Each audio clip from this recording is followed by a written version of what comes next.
To pay vendors in QuickBooks. Start by entering a bill if one hasn't already been added for the vendor.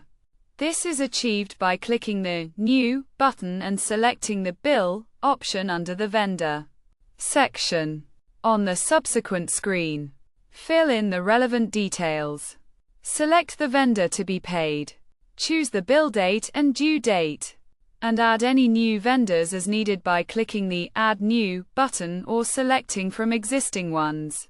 After entering these details, scroll down to add item specifics.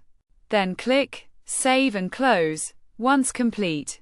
With the bill added, the next step is to pay it. To do so, click on the Expenses option from the sidebar. Then select Bills to view a list of all added bills in QuickBooks. Find the bill to be paid. Click on it to open, and then click the Schedule Payment option.